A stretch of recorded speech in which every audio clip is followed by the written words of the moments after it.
bienvenidos al improvisado número 3. No se puede creer. No se puede creer, esto es increíble, esto es increíble. De este programa profundamente bonaerense, vamos a decir. Qué manera de robar. Y bueno, es una frase que me gusta, la uso en Voy a todo armar lado. un clip que diga profundamente. Es hermoso, es hermoso.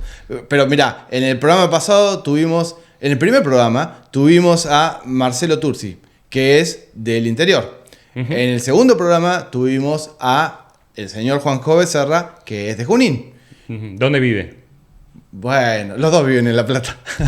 No todos vivimos en La Plata. Pero es un programa profundamente bonaerense. Así que está muy bien. Más profundamente que bonaerense. Sí, estamos muy en las profundidades de los programas, muy abajo. Pero no tenemos ninguna carta de documento. Contador de cartas de documento, Sí, cero. sigue estando en cero. Vamos a decir que Por ahí, estamos acá. para cuando sale este programa, no sea cero.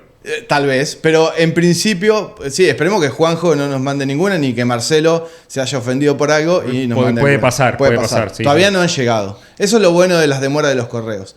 Claro, por ahí es eso, es la demora de los correos. Por eso digo, Bien. tal vez tenemos y no sabemos. Bueno, Pablo quiso venir en Instagram, Max Vidar en Instagram. Somos nosotros, nos pueden seguir. Somos Y improvisados, no somos nosotros. Somos improvisados, también le pueden seguir esa cuenta, por supuesto. Y vamos a arrancar muy rápidamente con una cosa que estuvimos viendo en los últimos días. Si querés mostrarlo. Sí, lo voy a mostrar. Acá Que mi cámara. es un dije hermoso- mi cámara. Mirá, ahí va el autofocus. Es un hermoso... Bueno, y vamos a mostrar una cosa curiosa. Mira, yo voy a mostrar el mío. Fíjense que es la misma tapa. Déjala, mirá, déjala tuya. Bien. Fíjense que es la misma tapa, pero esta dice Claro. Max Vidar, es más cara. Y la otra dice Pablo Senciosi. Es más barata y se vendió mucho más. Exactamente. Bueno, y estos libros se denominan corales, podemos Corales. decir. Es un libro que fue, si querés podemos contar muy brevemente, pero que hace poco estuvimos en la presentación junto a 300 autores. Digo, Claro, así el como libro dice... se escribe y somos 300 autores que escriben un texto muy cortito. Sí. Y que a su vez es la excusa para aprender sobre cuestiones editoriales de cómo autopublicarse, de cómo encontrar una viuda, cómo encontrar una huérfana. Eso es lo que haces vos después cuando vamos a comer y estás buscando viudas, huérfanas, a ver si Para te llevas venderles algo. libros. Sí. Sobre todo, si tenés más de 80 y estás viva, sos una víctima probable. Así que ahí vamos. Pero es verdad, no, ¿sabes qué pensé que a dónde ibas? Pensé que ibas a decir que es una excusa para juntarnos después con los amigos de Pioneros en La Dignidad a cenar. Pensé que esa era la excusa. No. Sí, también. Ok. También un poco ahí en La Dignidad, donde está Basilio, le mandamos un abrazo. Seguramente no lo va a ver, porque es una persona grande que no se relaciona mucho con la tecnología, pero por ahí que sí nos hacemos recibe. Que lo importante no es que se relacione con la tecnología, lo importante es que nos reciba muy bien en su restaurante. con los buñuelos. Con los buñuelos, Sí. con el budín de pan, con el flan y con todas las cosas que nos gustan a nosotros. Espectacular. Y bueno, y que de paso decimos que La Dignidad es una cooperativa y que es un hermoso espacio en donde pueden ir y se come muy barato en Capital Federal. Después vamos a poner Aguirre y Estado de Israel. Aguirre de Estado de Israel. Tomá.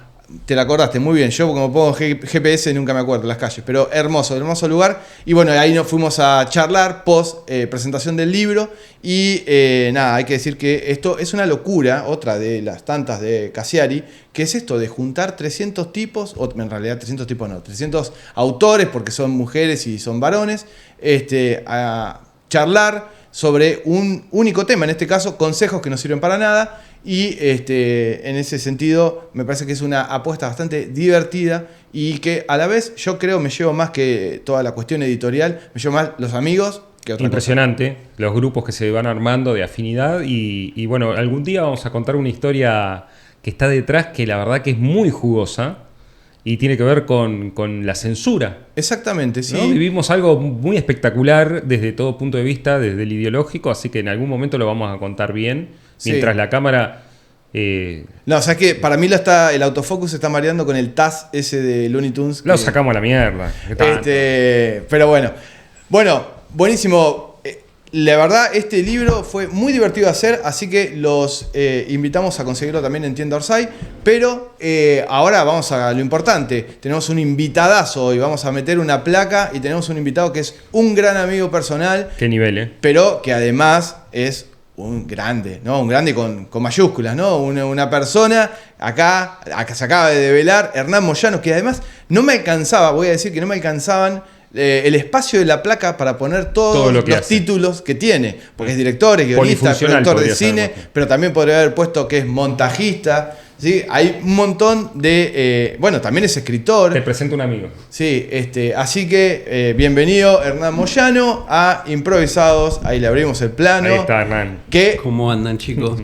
Bienvenido, muy bien. Sí, muy bien. La cara de dormido viene ya conmigo. No pasa nada. Digo, está siempre así. Estamos así. No es efectos especiales. Y no hay que decir que es del club también de los ojos claros y que le han dado mucho al amigo Moya. Con algo tenemos que robar nosotros. Está muy bien. Es lo único. Está muy bien. Es lo único. Bueno, voy a decir, Hernán es un gran director de cine, pero además para mí es un gran guionista, un gran escritor. Así que, Hernán, voy a decir otra cosa, que tengo acá a mano un libro de él. Sí, que por ahí en el programa lo conocen mucho porque lo nombra cada 15 minutos aproximadamente. Yo lo nombro cada 15 minutos porque para mí es... Moyano es mi ballina. Digo, lo que hablamos... Suena muy mal. No, pero voy a explicarlo. Che, nos vamos. Me da miedo la explicación. ¡Chau! Nos vimos. Esto fue Improvisados. No. El año pasado. Dios mío. Eso es la falta de sueño. Vamos. En el programa pasado hablamos con Juanjo Becerra de Ballina, que casualmente o curiosamente es también, o fue también, maestro de Hernán Moyano. Ahora si querés podés contar quién es.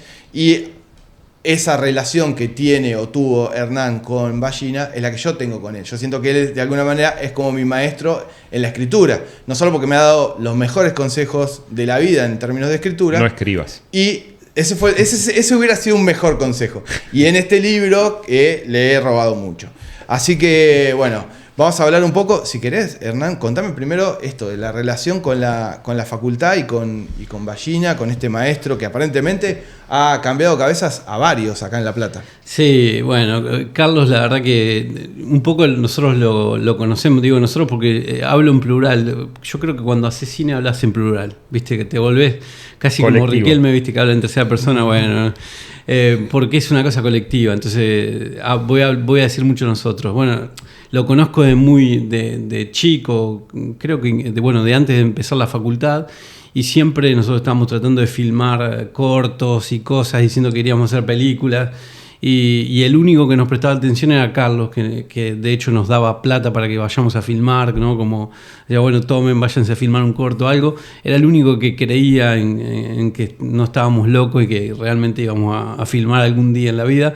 Y después nos tocó tenerlo como profesor, nos tocó tenerlo como consejero cuando empezamos a preparar nuestra primera película.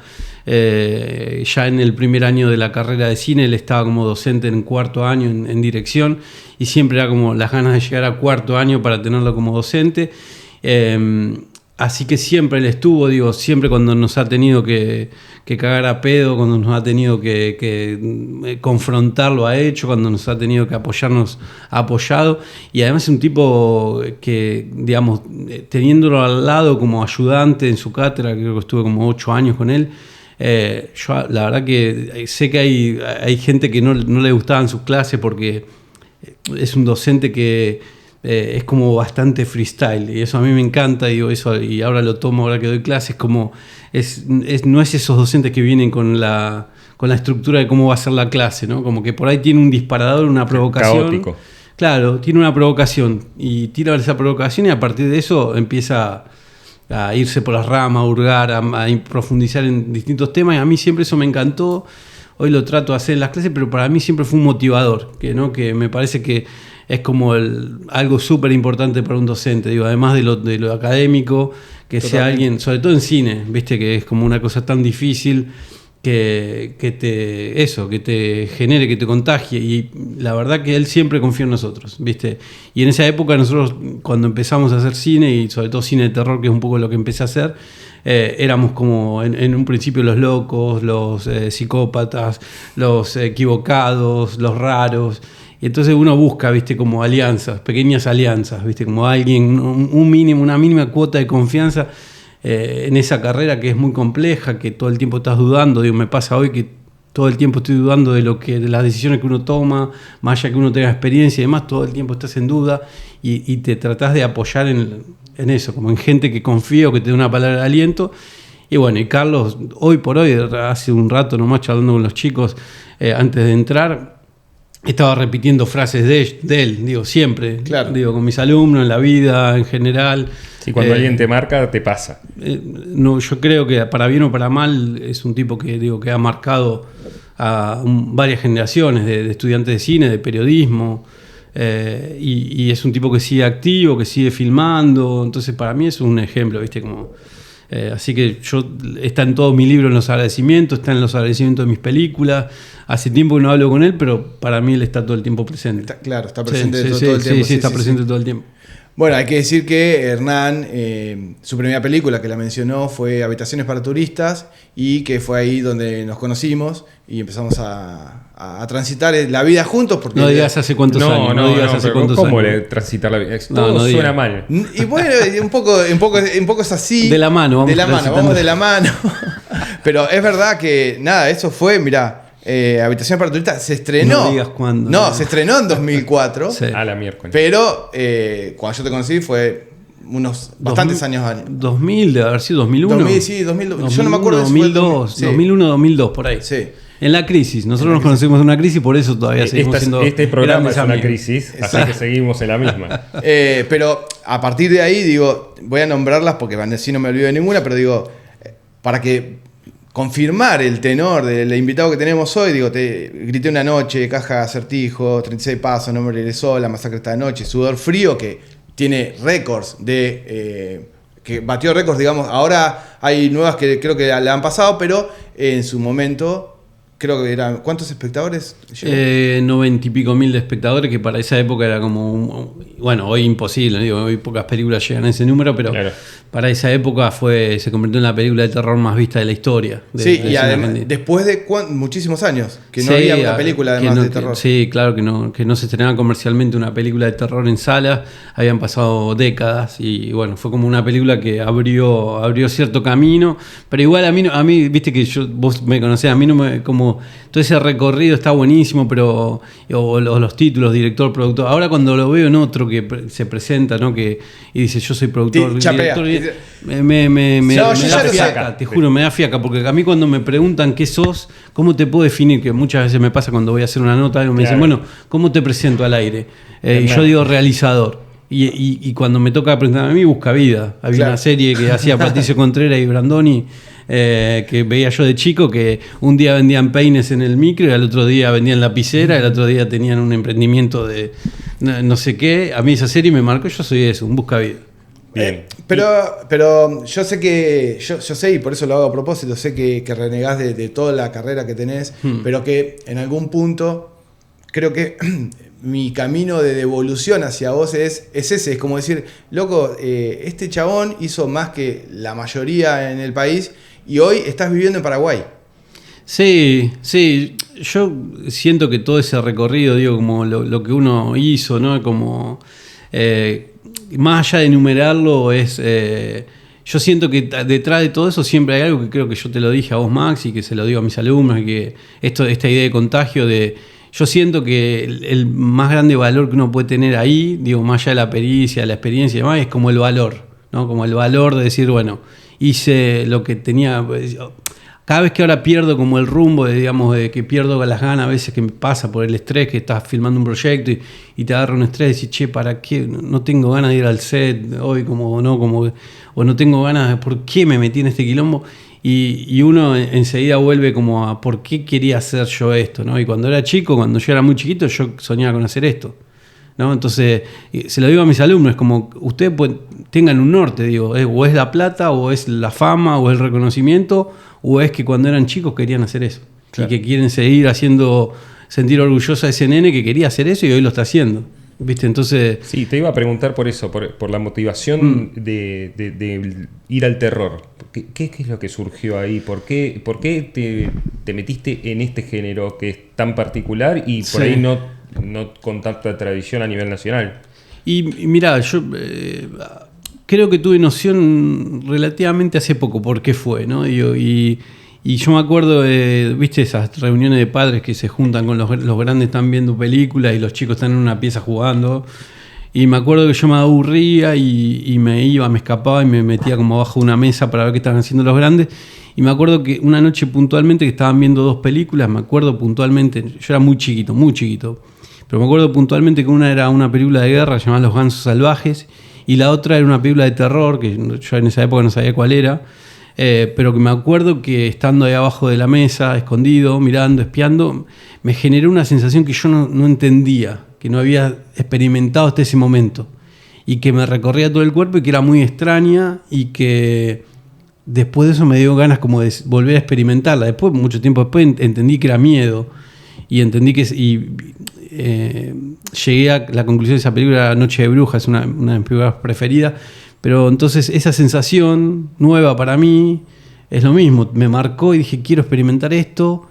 Me di cuenta que venía por el lado del terror y a partir de ahí nosotros teníamos la ventaja, digo nosotros, lo de nuestra generación, yo tengo 48, que nosotros teníamos la posibilidad de ver cine en televisión y en esa época había ciclos de cine en televisión y había un curador que elegía qué películas ver, no proyectar. Y entonces Sábado de Superacción, que era uno de los el que a mí me marcó, empezaba con una película, no sé, del oeste, que podía ser un western, que podía ser americano, podía ser europeo, podía ser italiano, y después ahí seguía con una clase B, una película de clase B americana, con un actor psicotrónico tipo Tom Selleck, que es algo así, que te la olvidabas a los 2 minutos, pero después venían las películas de ciencia ficción, después venían las de fantasía, después venían las de terror, y lo mismo, era o terror italiano, o terror de la Hammer, o terror clásico, o terror europeo. Para nosotros que alguien nos forme con ese variopinto de referencia, fue muy fuerte. Hoy los chicos no tienen esa posibilidad porque tenés el streaming y tienen que elegir ellos la plataforma que ver. Claro. Y se vuelven Teletubby, ¿viste? Que se vuelven Teletubby, por eso hoy todo se parece en las plataformas, ¿viste?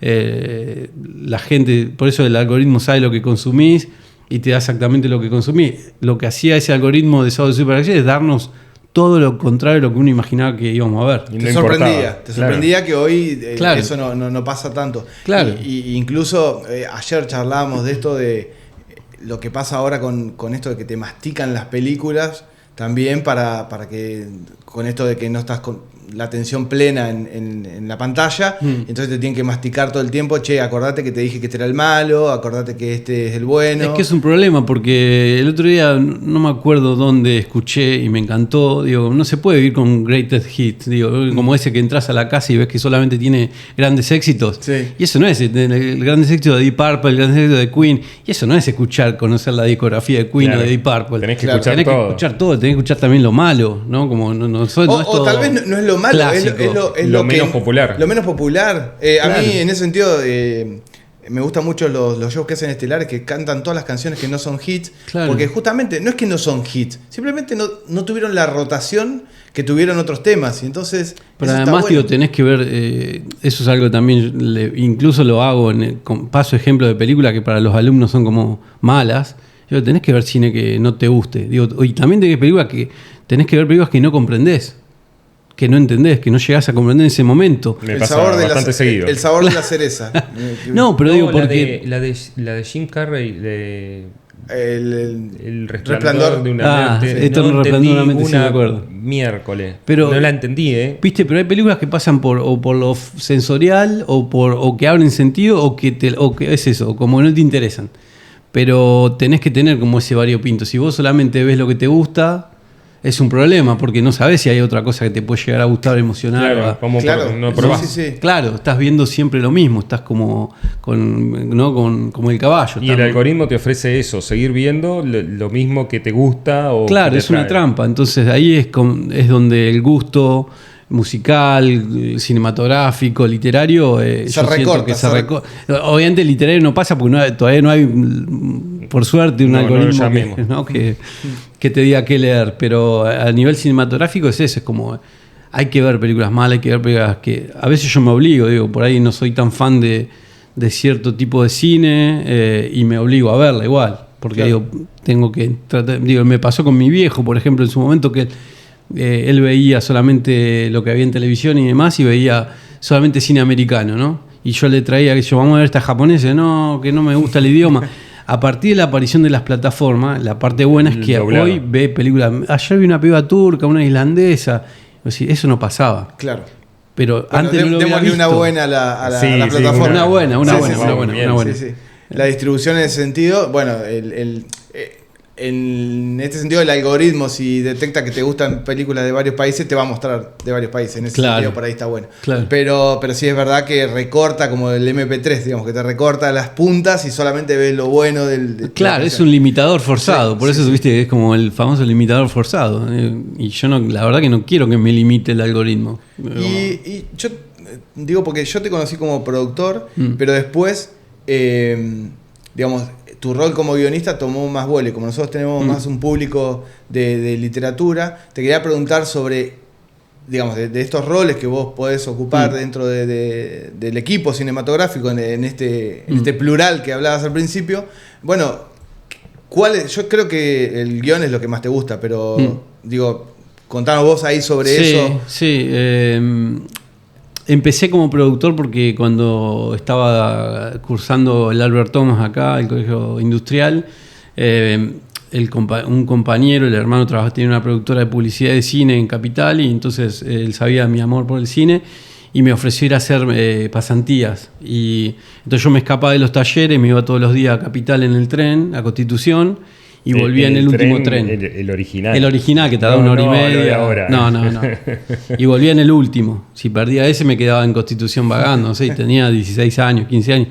Pero durante 3 años hice eso, me escapaba. Por eso el lema de mi programa de radio y demás era: tuvimos que faltar al cine para ir al colegio, porque para mí siempre el cine era lo primero. Después venía, mi educación era el cine. Claro. Yo digo, hablando de eso, digo, como de la percepción, mi primer noción del espacio, por ejemplo, el otro día lo decía en una nota, es a partir de ver Superman, de muy chiquito, digo, como que nunca había prestado atención al cielo, pero me acuerdo que muy chiquito, no sé a qué edad, vi Superman y dije, está eso ahí. Claro, sí. Entonces mi lente siempre fue el cine antes que la vida real, digo, no percibo cuando haces cine y sobre todo cuando trabajás como guionista, vos tenés un filtro, ¿no? Como yo voy caminando por la calle, veo una mujer asomar por una ventana y me imagino una tragedia sangrienta que termina de la peor manera.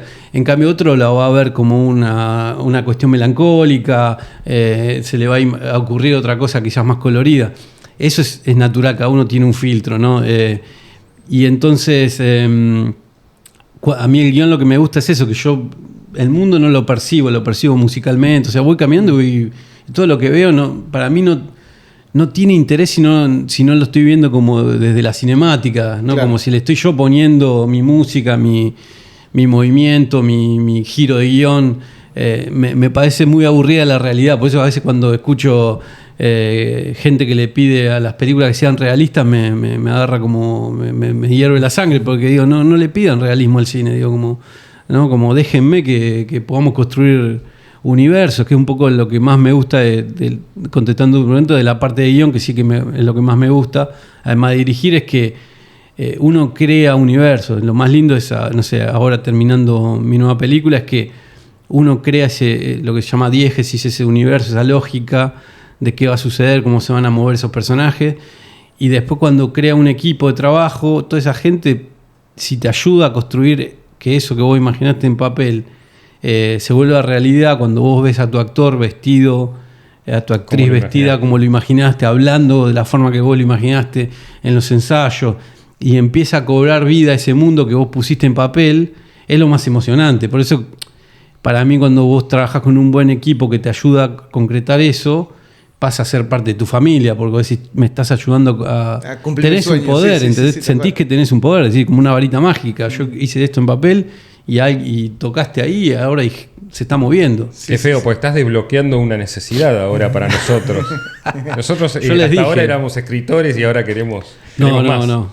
Max, eso tiene que ver también con esto del concepto de contagio, ¿no? Que yo me acuerdo con Max, cómo empezó a vivir, que ya tiene varios libros, participaciones, libros propios y demás.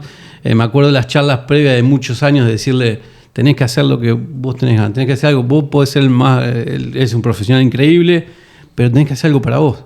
Y tenés que hacerlo, y lo tenés que hacer, y lo tenés que hacer. Y además creo que te dije, cuando lo haces por primera vez, que haces decís, concreto algo que soñé, es una droga. A partir de ahí es como no frenás más. Sí. Claro. No es que es tu primer libro. Y pasó porque de hecho, charlando así con familiares, decía, bueno, ya escribiste uno, no sé qué, y ¿qué vas a hacer? ¿Vas a hacer otro? Y yo decía, no, voy a descansar, qué sé yo. No. Y al toque nadie que te conozca te va a creer. Bueno, no, además. Pero lo bueno es que ahora equilibras el trabajo, ¿no? Con la otra parte, ¿no? Como que la parte propia. Yo, bueno, vos me conocés, yo que he priorizado siempre esa otra parte, digamos, como alimentar mi deseo, ¿no? Claro. Más allá de la panza, que también la alimento, pero como que nunca pensé como de una forma fría decir, bueno, esto, o sea, no pensé nunca cuantitativo. De una forma cuantitativa, siempre pensé de una forma cualitativa. Claro. Si yo soy feliz y estoy haciendo la vida que quería hacer, y si no tengo tanta cantidad de plata en el banco, bueno, pero tengo este otro motor que me mantiene. Y hasta ahora yo, desde que tengo uso de razón, desde que tengo 15, 16 años, lo único que traje es para mí. O sea, no hice trabajo, muy pocos trabajos para otra gente, digamos, para cumplirle el sueño a otra gente, sino claro, como estoy trabajando para mí. Y eso a mí me pone contento 25 años después de haber empezado, ¿no? Como poder seguir trabajando para mí. Es hermoso, y además yo que soy un visualizador privilegiado de muchas cosas que le van pasando, desde alguna charla tonta en el auto que por ahí me dice, mirá, no sé, la actriz esta, mirá, está cantando la canción que yo me imaginé que iba a cantar, y me muestra un video, pero digo, eso que decís, después de 25 años, seguir sintiendo ese motor y esa emoción de cuando pasa algo mínimo, o sea, mínimo en el contexto del tamaño y de la envergadura de una película, mínimo un detalle que le gustó que una de sus actrices interprete una canción que él se había imaginado y que había escuchado y que dijo, esta es la canción que va a cerrar la peli, lo que sea, y que lo tenga ahí, lo tenga en su celular, y me muestra la emoción, es que increíble eso. Eso lo decía Ballina, porque para que no parezca que lo nombro y que no, de verdad. Él siempre decía, primero sentí, después pensá. Nos decía en clase, primero sentí, después pensá. Y yo soy súper llorón, yo termino un rodaje, me largo a llorar como un neta, están todos festejando, yo estoy llorando en un rincón, veo, no sé, me acuerdo del casting de la protagonista de mi nueva película, el momento que ella interpreta la canción que yo imaginé, como dice Max, y que la interpreta en el casting, yo estoy llorando como un nene, porque de verdad es eso, es como esa sensación de que lo que vos imaginás se haga realidad, es muy fuerte. Y si no tenés yo la primera clase a mis alumnos le digo siempre lo mismo, si no tienen, si no pueden trabajar la frustración y la ansiedad y tener un motor de pasión que sea tan fuerte como para aguantar cosas que son tremendas, porque es una carrera muy compleja, muy difícil, todo el tiempo tenés que tener esa piel de elefante, de soportar críticas, comentarios, esto, el otro, la responsabilidad de trabajar con plata que no es tuya, con actores que ponen la cara por vos, con técnicos que tenés que manejar también sus humores. Yo tengo una personalidad que siento que soy tranquilo, pero cuando me tocas algo que tiene que ver con mis proyectos, me vuelvo loco, porque estás atentando contra mi sueño. Claro. Entonces ahí no hay matiz, ¿viste? Como que no hay matiz. Pero también es eso, como yo creo que tenés que tener ese nivel de exigencia y ese nivel también de pasión. Si no, claro, convencimiento. Sí, si no te emociona eso, que como decís vos, que la actriz interprete la canción que vos imaginaste, o que si no te pasa eso, es que lo estás haciendo por, ya te digo, no está mal, lo estás haciendo por otro motivo rector que no es cumplir tu sueño y que ese nene lo estás haciendo por fama, por plata, por lo que vos quieras, que no está mal. Estamos viendo ahí imágenes de La Casa Angosta, que no dijimos, pero es esta la peli que estás terminando. Sí. Contanos un poco sobre la peli. Bueno, yo tengo una pregunta. ¿Esa es la peli que grabaste en una locación donde posiblemente alguien se estaba muriendo. Me pasó con la anterior. Yo de que llegué a Asunción, que estoy hace 2 años y medio, salió la posibilidad de filmar una primera película que se llamó El Ritual del Libro Rojo, una película que había que hacer para el mercado extranjero, en inglés y demás, con actores de allá y técnicos de allá. Y entonces encontramos una locación que estaba buenísima, una casa, una casona, y cuando la vamos a ver, nos recibe el que nos va a alquilar la casa, que era el hijo del dueño, y nos dice, miren, van a poder filmar acá tranquilamente, no hay problema. Dice, pero mi papá está en su habitación moribundo y no le queda mucho. Dice, está muy mal, no sabemos cuándo, pero en cualquier momento puede partir. Dice, ustedes pueden filmar, pero él va a estar acá. Digo, hay una familia que lo cuida, pero está ahí.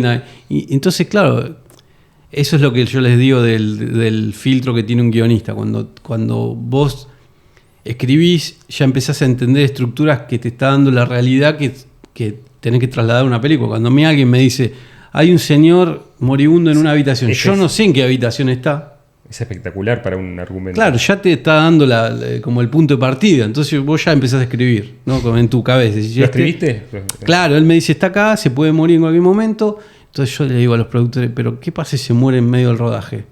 Bueno, es una situación que tenemos que controlar, tal. El tipo se murió 2 días antes de que empecemos a filmar, ¿no? Entonces entramos, las actrices hicieron como agradecieron, dijeron pidieron permiso. O sea, el ritual del Libro Rojo tenía un ritual literal. Tal cual. Y entonces automáticamente filmamos la película y yo dije, esto es otra película. El día que yo me fui de ver la locación y me dicen eso, yo dije, esto es otra película. Y me fui a mi casa y dije, bueno, ya tengo el punto de partida, es obviamente una película de terror, ¿qué es ese viejo que está oculto ahí en algún lado que yo no lo veo? ¿En dónde está? ¿Quién es que lo cuida? Y automáticamente ahí empecé ya a escribir La Casa Angosta, que fue la película que empecé a filmar 6 meses después de terminar esa primera. Entonces uno hace eso y después le empieza a meter otras cosas que la Casa Angosta es la película más personal que yo hice. Para mí es la mejor película que yo hice, el proyecto que más orgulloso me tiene hoy por hoy, más allá de Belisario también. Pero esta es una película que después uno mete mucha cosa personal, ¿no? No quiero develar de qué va, pero uno empieza a meter como temas con los que está lidiando. Digo, como yo ahí veo el libro que tiene Max, uno de los que escribí, que son de cuentos paranormales. Y bueno, ahí hay muchas cosas que me estaba pasando en el momento. De hecho, ese libro lo escribí enfermo. Todo el proceso que me tomó escribir ese libro estaba enfermo. Había salido un COVID muy fuerte. Todos los días tenía que ir al médico. Entonces lo escribí sufriendo. Entonces eso después se traslada, digamos, como Entonces hay mucho tema que yo sentí ahí, de la limitación del cuerpo, de cómo mi cabeza funcionaba bien en ese momento, pero mi cuerpo no me ayudaba. Entonces hay como...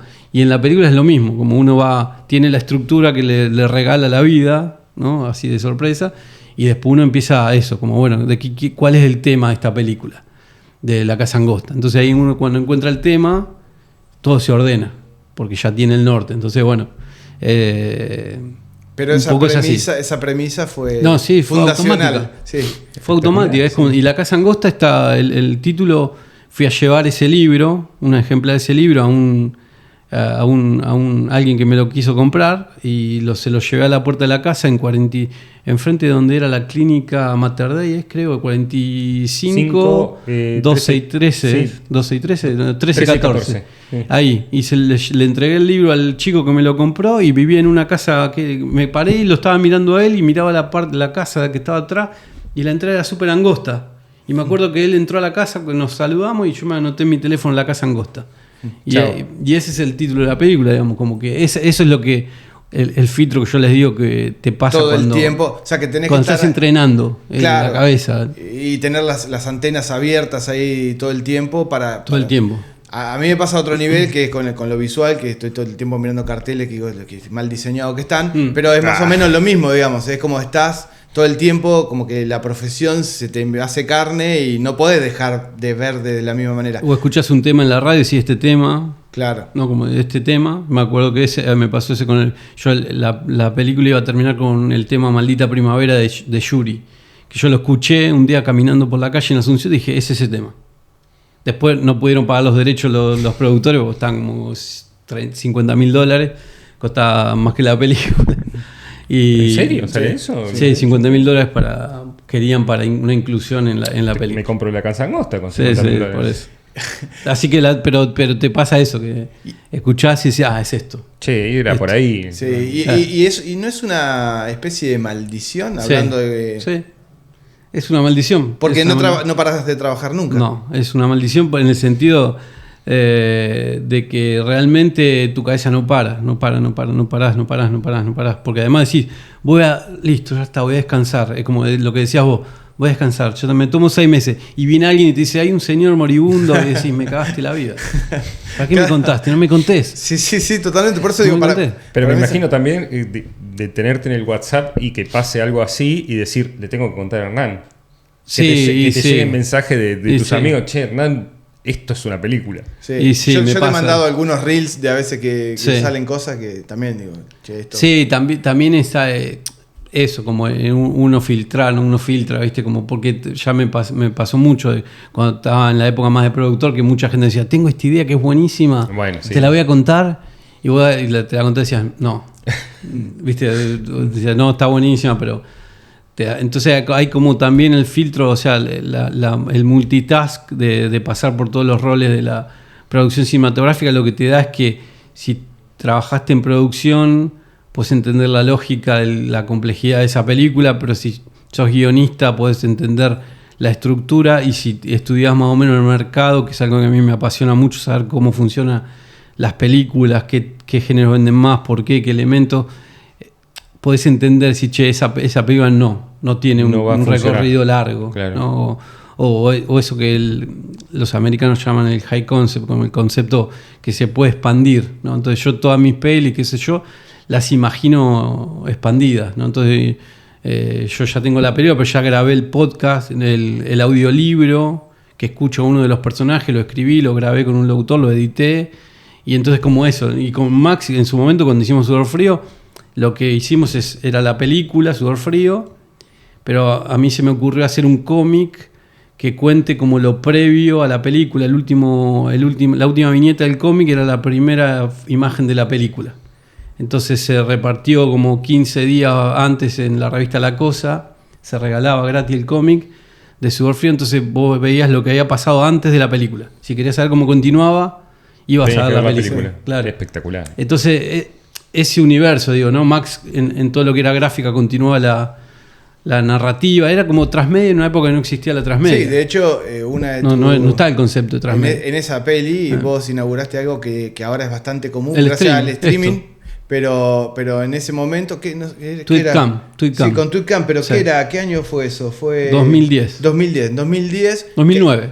Que recién aparecía Tweetcam, que era el primer sistema, un anexo de Twitter, que a través de Twitter vos podías transmitir en vivo, y habíamos agregado en la página web de Sudor Frío que podías ver el set. Que una locura. O sea, 3 veces por día habilitábamos en vivo el set y la gente podía mandar preguntas. Y muchos estudiantes de cine de esa época veían el set, porque claro, no es normal que vos entres a un set de filmación en vivo. Sí, y entonces mandaban preguntas y después decíamos, bueno, hoy a las 6 se sienta Facundo Espinosa, el protagonista, a charlar con la gente. Y entonces la gente le mandaba preguntas y él contestaba en vivo. Y eso de verdad que eso fue pionero, porque Tweetcam fue el primer sistema de poder transmitir en vivo. Así, como esto, masivamente como y gratuito. Y también poder mostrar cómo se hace algo. Genera mucho empuje para la obra en sí, para la distribución final. Sí, a mí siempre me gusta, como que no soy de estos que se quejan de la tecnología, ¿viste? Como de, nos va a sacar el trabajo.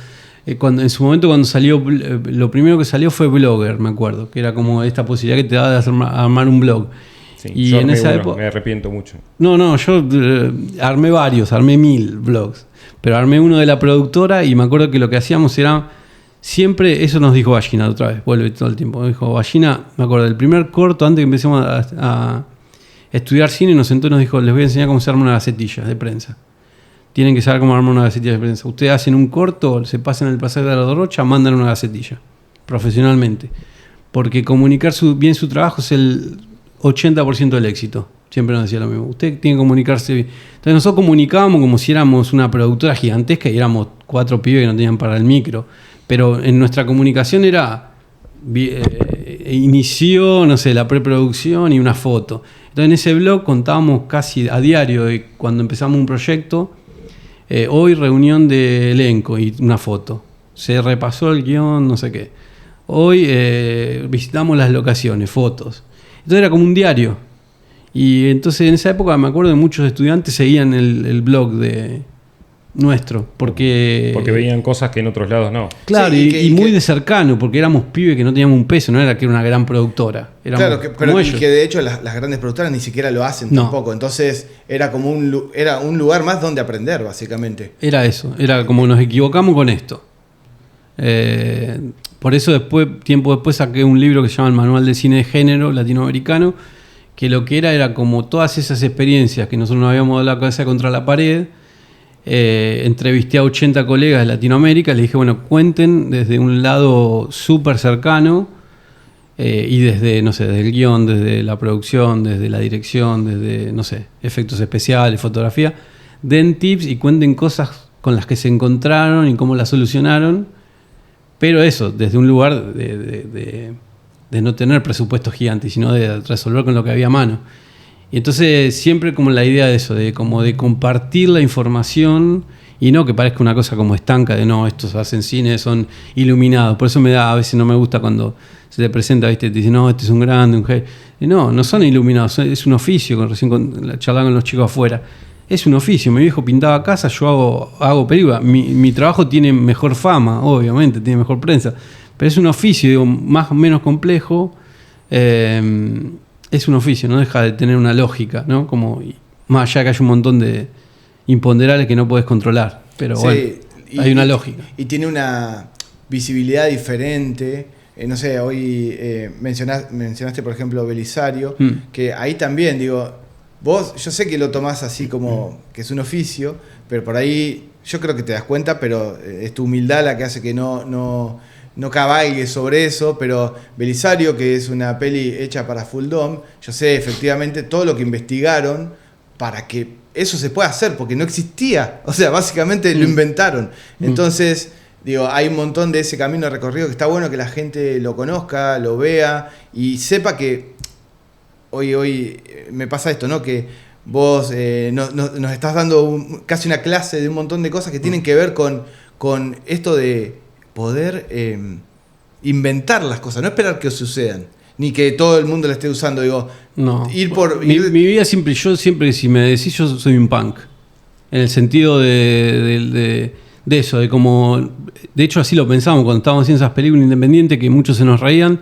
Dijimos, vamos a hacer tanto ruido, la industria no nos quiere, no nos apoya, nos menosprecia. Bueno, hagamos tanto ruido que la industria nos venga a buscar. Y fue eso, hicimos 5 o 6 películas así con nada, y vino Pampa, que era la productora más grande de Argentina, Telefe, Buenavista Internacional, Dine, dijo, vamos a hacer una película con ustedes, porque están haciendo mucho ruido con nada. Y lo mismo, bueno, eso del Domo, sí, el Domo en Las Vegas tiene 4 años, una cosa así, y nosotros eso lo hicimos en 2016. Pero como dice Ballina, tener razón antes de tiempo equivale a estar equivocado. Y hoy eso es una anécdota, digo. Por eso te digo que no es que uno menosprecie el camino, pero lo que uno disfruta es el recorrido. Yo le decía ayer a mi codirector de La Casa Angosta, Armando, que es mi amigo, además le digo, a mí lo que más me preocupa es que la semana que viene, cuando hagamos la mezcla de sonido de la película y se cierre, ahí viene el vacío. Porque a mí no me interesa lo que venga después. Claro. El estreno, la gente, las críticas. No, eso es lo que menos me interesa. O sea, ya terminó para vos. Hay un vacío ahí. Decís, ¿y ahora qué hago? Porque acá estás encima, sí te deprime. Porque ahora estás encima de todo, de cómo es la gráfica, dónde entra el título, cuándo entra la música, cómo es la mezcla de sonido, el color, los VFX, estás en todo. Y cuando termina eso, ¿qué importa? Puede gustar más, menos, ya sé. Es la limitación que uno tiene hasta dónde le da su talento, ¿no? Es lo que hablaba. Pero ya no depende de vos. No. Es lo que hablaba Becerra del contenedor. Es como, ok, ya tenés el producto terminado y ya lo que suceda después ya está fuera de tu control. Creo que en ese sentido es la depresión. Y tampoco interesa, digo, sí. Porque esto con Belisario, yo vengo, vos sabés, vengo de una familia que yo llamo por teléfono, es genio, figura. qué éxito. Y yo le digo, no diga más, les corto por el teléfono, ¿viste? Me llama mi vieja y digo, genio, chao, ma, hablamos después. Porque realmente, si vos te parás en un lugar, si te dejás llevar por eso, por esa efervescencia, te equivocás, ¿viste? No existe eso, porque como Belisario fue genial, sí, todo bien, pero es efímero. Hoy la gente, digo, lo nombrás y te dices, vos hiciste Belisario. Pero ya está, si te quedás con eso... Sí, tampoco dormirse en los laureles, ¿no? No podés, entonces por eso te digo que la adjetivación a mí es lo que más me preocupa, en general, ¿viste? No me gusta que se adjetive, ni positiva ni negativamente. No me gusta Letterboxd, no me gusta nada de esas cosas que vos puedas puntuar. Claro. ¿Viste? A este disco le doy 4 estrellas, no me gusta. Claro. No me gusta porque el proceso por ahí fue increíble. Seguro. Y bueno, un poco lo que hablamos antes de esto de las... De elegir las canciones y cuáles son buenas y cuáles malas, es lo mismo, digamos. ¿Qué sabes el proceso? Capaz que yo de hecho a veces he visto de canciones no tan conocidas que te cuentan la historia detrás y te empieza a gustar por la historia, no por la canción en sí mismo. Claro. A veces encontrás ese... Pero además el tipo por ahí creció más profesionalmente con esa canción, ese disco que no le fue tan bien que con uno que fue un hit. Claro. Porque que de hecho pasa. En el momento que vos notás que no estuvo bien lo que hiciste, te pones más sesudo para aprender. Decís, tengo que mejorar esto. Sí. Pero cuando es un éxito, no, estuvo buenísimo. Yo a mi cerebro digo, díganme por favor la crítica real. No me digan que está buenísimo porque no me sirve. Claro. No me sirve como amigo como me digas, está genial. No. Bueno, pero a veces están geniales. Bueno, pero para otro no va a estar genial. No, seguro. Te aseguro, ¿viste? Para otro no va a estar genial. Entiendo el punto. Es una cuestión de paralaje. Sí. ¿De dónde te parás? ¿Viste? Sí. Entonces, yo disfruto todo el proceso. El proceso sí es hermoso para mí, todo el proceso. De cualquier cosa de esta artística. No, es hermoso y además, bueno, yo de vuelta que tengo la posibilidad de ver un montón de... no sé, La Casa Angosta me acuerdo que nos la contaste en un asado con Pajarito, que le mandamos un saludo también. Y ya nos contó la historia y todos nos quedamos, bueno, y pasó, qué sé yo, 3-4 años pasó de... No, 3. Pasó 2 años, sí, pero ¿sabes lo que pasa? Es que justo hablaba también con Armando, con el codirector, me decía, ahora nosotros estamos en la etapa donde hacemos devoluciones de sonido y de música, ¿no? Entonces nos mandan la película con la música y el sonido, nosotros decimos, no, mirá, este tema no, tendrían que ser cuerdas, por ahí acá tendrías que tal, vos le tenés que dar esas indicaciones. Por eso tenés que conocer tu historia y tu proyecto como al detalle, porque hay mucha gente que te va a pedir devoluciones todo el tiempo. Claro.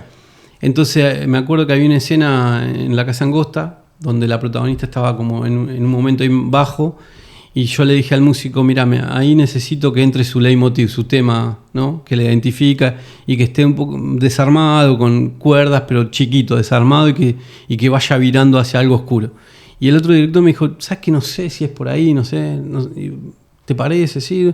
Bueno, el músico lo hizo.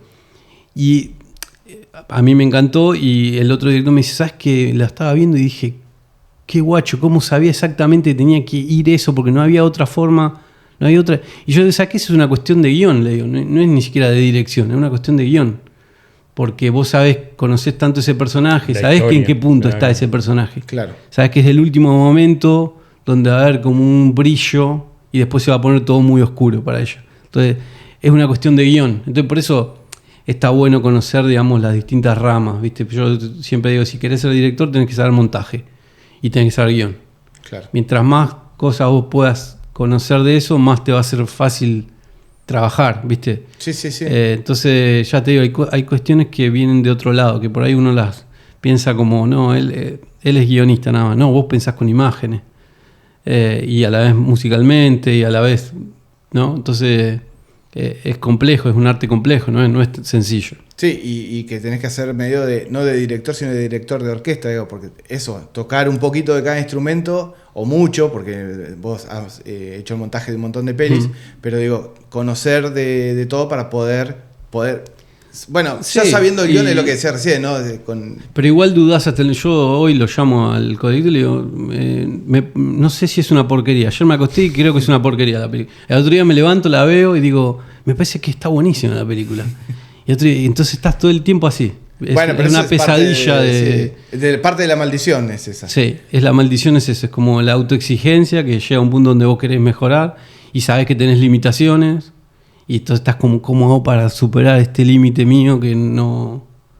¿Viste? Entonces hay eso como ansiedad, que sí o sí tenés que saber trabajarla, la ansiedad, la frustración, porque todo el tiempo te van a pasar, que te van a decir que no va a gustarlo, algo para algo genial, y después la intuición, ¿viste? Por eso yo creo que más allá de lo técnico y demás, hay una cuestión que para mí es lo más fuerte, que es la intuición, decir, voy a hacer esto. Él le contaba a uno de los chicos afuera que el momento que yo hago Belisario, que se me ocurre Belisario, estaba trabajando en un canal, había hecho Sudor Frío, había hecho Penumbra, que eran 2 películas industriales, nos había ido muy bien, pero me cansé, dije, bueno, estaba tipo Carlitos Tevez, estaba vacío, dije, no tengo que... Y me fui a trabajar de camarógrafo en un canal de acá de La Plata. Y todo lo único que hacía era apretar el botón de la cámara, daba rec y la periodista hacía la nota y yo... Y eso me llevó un día, 1 año y medio después, a la apertura del planetario. Y entonces vi eso y me acuerdo que le dije a mi compañera, tengo que hacer algo acá. Y salí de ahí, fui al canal y renuncié. Le dije, mira, no vengo más mañana, no vengo más. Y me fui al planetario y le dije, quiero hacer algo acá. Y me dijeron, no, pero nunca se hizo acá, algo así.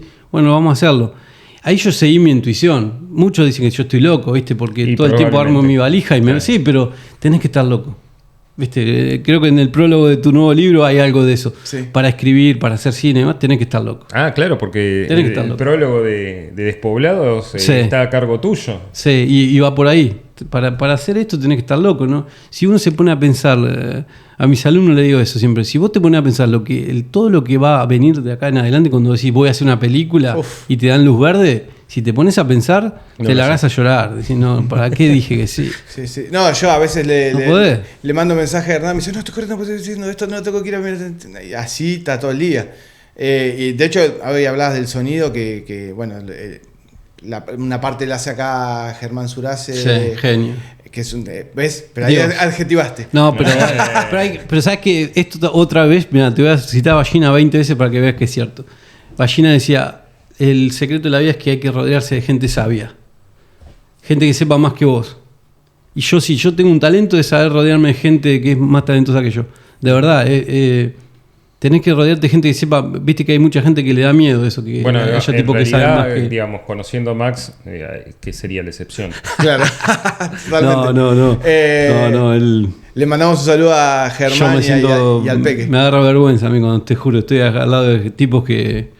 El músico que está haciendo la música de la peli tiene como, no sé, 4 o 5 Cóndor de Plata, qué sé yo, cosas así. El sonidista tiene 150 películas hechas, qué sé yo me...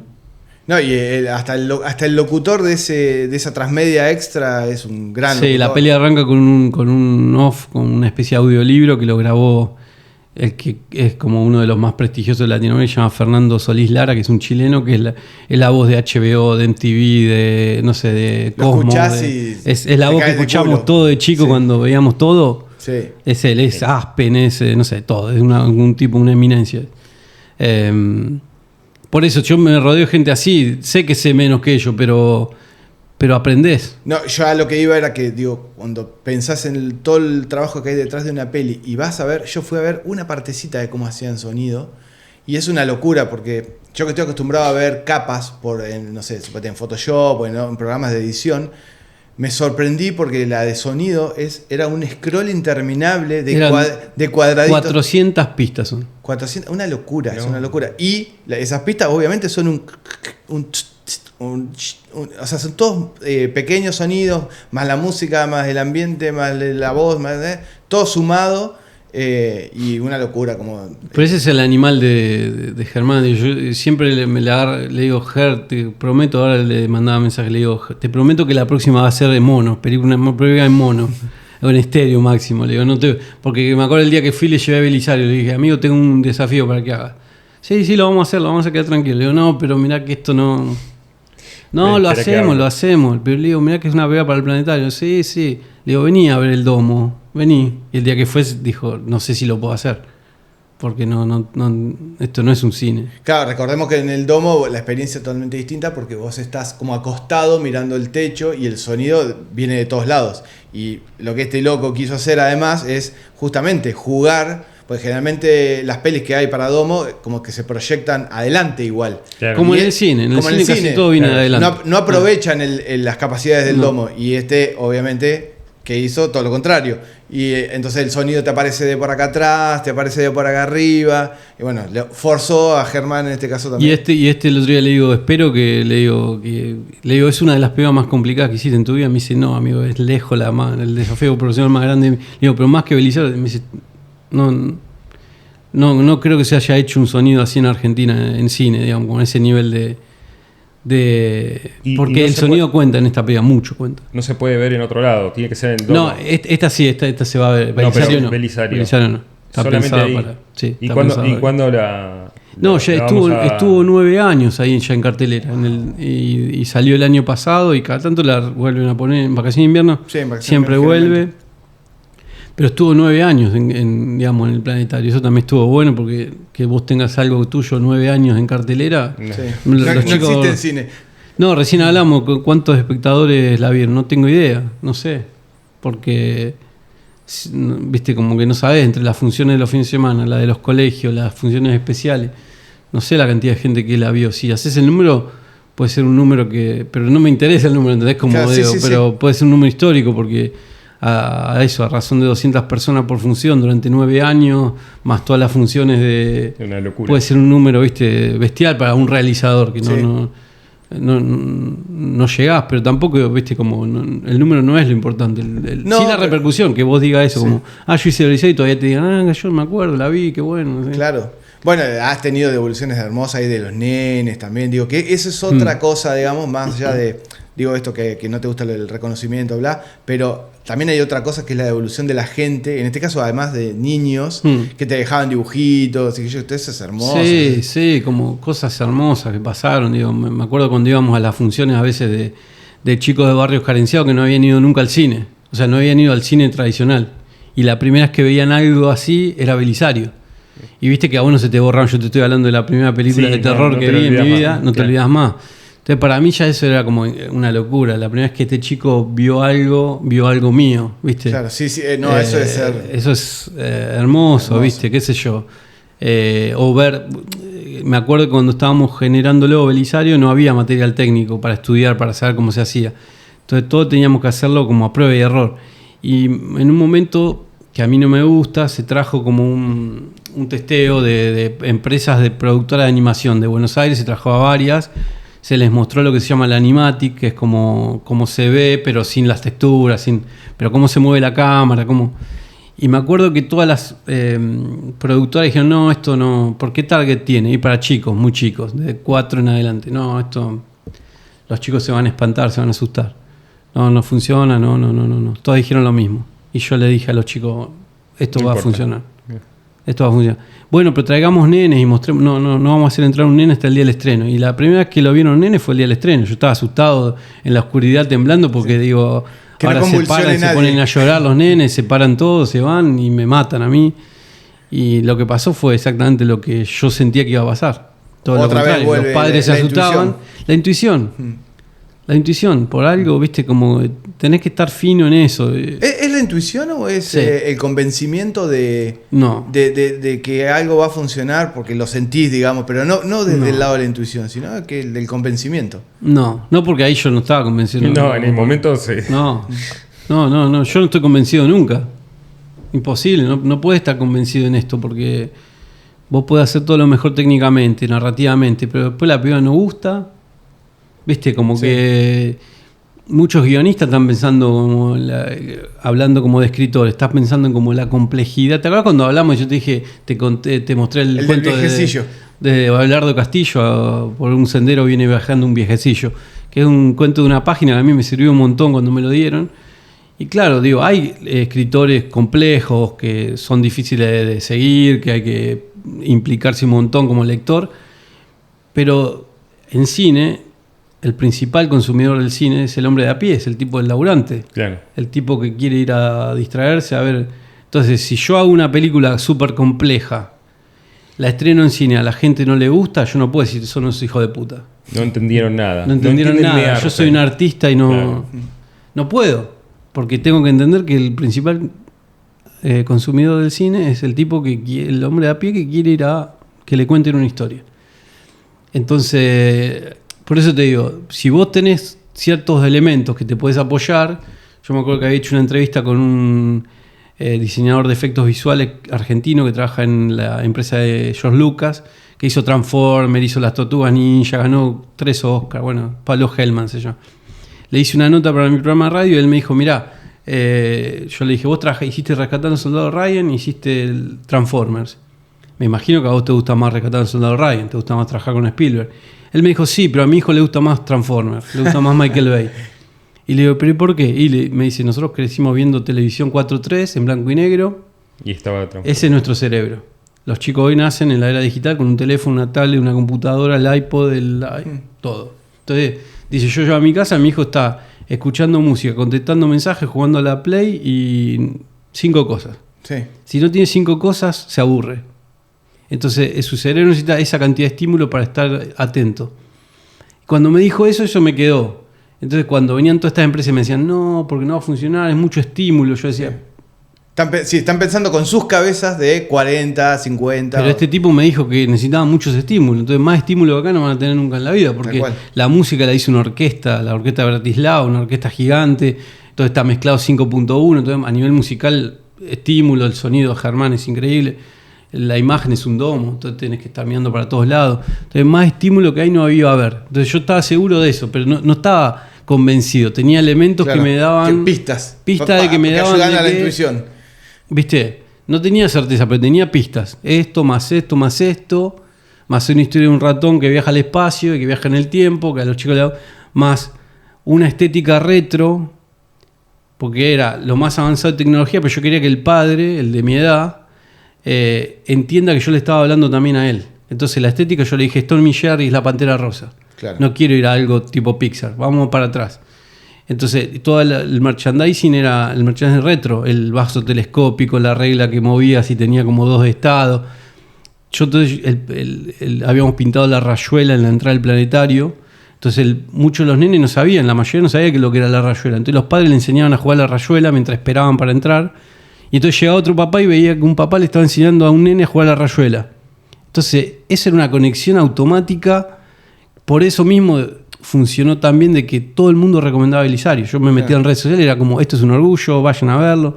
¿Por qué? Porque el padre entendía que le queríamos dar tecnología, pero que le queríamos también contar una historia, hablar a él con una estética que él había visto, veía a los Gremlins, veía que si iba a ser grande la máquina de Zoltar para pedir el deseo. Espectacular. Entonces yo le estaba hablando al papá y el nene estaba emocionado. Por eso el papá pensaba y el nene estaba emocionado. Entonces era como las dos cosas.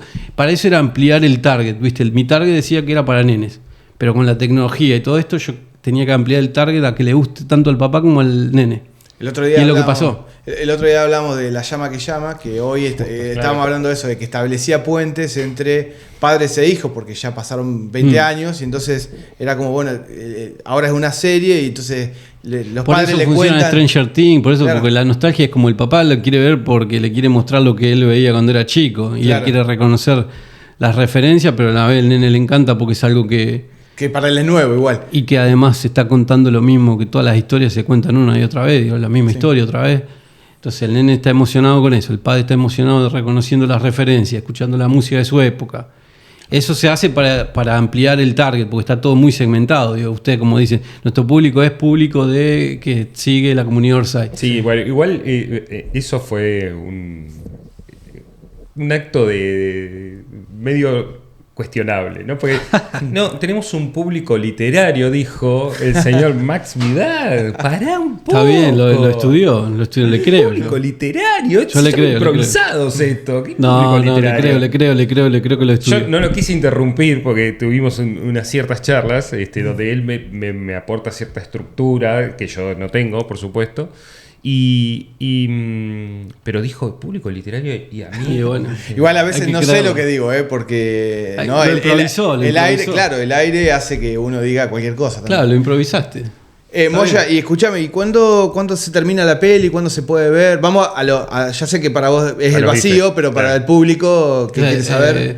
Ahora vamos a hacer la mezcla de sonido. Ahí se termina gran parte ya del del proceso, porque es una de las partes más complejas. Después tengo que volver a Asunción, donde vamos a hacer terminar el color que ya se está haciendo la peli. Están haciendo también los efectos visuales de la película. Y después viene como la parte gráfica de títulos y demás. Yo creo que para mitad de abril, el 20 de abril más o menos va a estar terminada la película, ya la vamos a poder ver y saber si tengo que exiliarme en un país que no... En otro.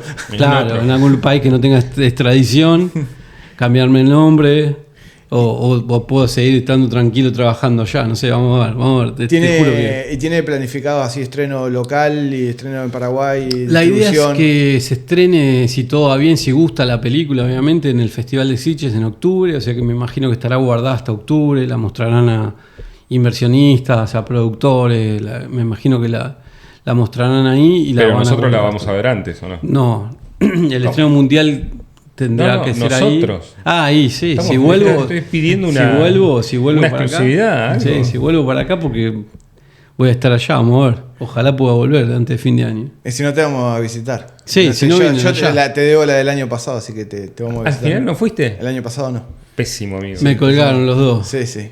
Me colgaron los dos, mis dos amigos que estaban, compré un colchón, todo. Lo tengo no, dado, yo tenía miedo colchón. porque él me dijo compré un colchón y yo decía, tengo que dormir con el otro.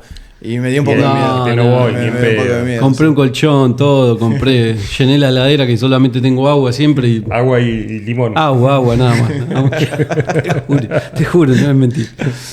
Bueno, Moya, ha sido un placer tenerte acá como invitado, que nos cuentes un poco de... Gracias. Perdón por aburrirlos, perdón por las ojeras. Métanle un filtro después, ¿no se puede meter un filtro? Sí, podemos, filtro para todo, podríamos. Métanle un filtro de una ojera, me estoy mirando. No, me pero voy derecho acá al Mater Dei ahora. Es hermoso escuchar eso, la pasión. Hoy también en el programa anterior escuchamos, ¿no?, a gente que con pasión con lo que hace, y eso es lo que vos decías, contagia. Transmite, sí. Entonces eso está bueno, está buenísimo, a mí me encanta. Así bueno, que... ojalá a alguien le contagie algo benigno. No, sí, seguramente, ¿cómo que no? Así que bueno, Gracias vamos a ustedes, chicos, por la charla. No, me gusta charlar y justo ustedes me dieron... Al final Viste, te dije que iba a salir bien. Sí, a mí me gusta charlar, me pongo a charlar. Sí, no, el hombre que habla con los viejos, me pongo a charlar con los viejos, sí. Y bueno, que les gusta charlar. Ahí claro, al abuelo. Sí, a mí me gusta también. Yo estaría más horas, pero pobre Juancho lo tenemos alquilado. Juancho, ni lo miramos. Sí. Ya no lo miro para que no me haga el redondeo. Yo creo que se fue. Yo le doy la espalda. Yo creo que ya le puso pausa hace rato. Hace rato y no se está grabando esto. Un placer tener un amigo de la casa. Qué grande. Bueno, agradecemos a Área 51, como siempre, que está acá Y a apoyando Carromato. el proyecto, a Carromato. Y a Cuca Studio. A Cuca Studio, todo. Mirá, hoy había traído, mirá. Merchandising. Merchandising. No, nunca me engancho la cámara. Ahí. La tengo. Ahí está, sí, Moya la tiene. Bueno, yo no tengo. No tenés, sí. Vamos a gestionar. Hablé de más. Así no que te había dicho nada. Algo me tengo que llevar. ¿no? algo hay que enganchar. Los invitamos, bueno, el próximo jueves, 21 horas, nos vamos a encontrar acá en el mismo lugar, aunque hoy no sea jueves para nosotros, pero sí... Para nosotros es jueves. Para nosotros es jueves, nos vamos a estar encontrando acá en Improvisados.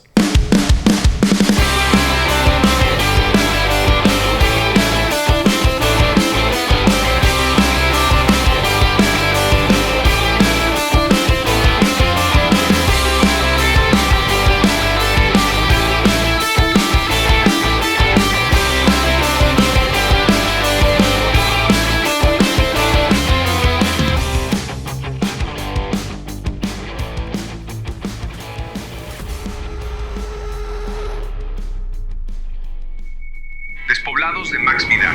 Un viaje a través de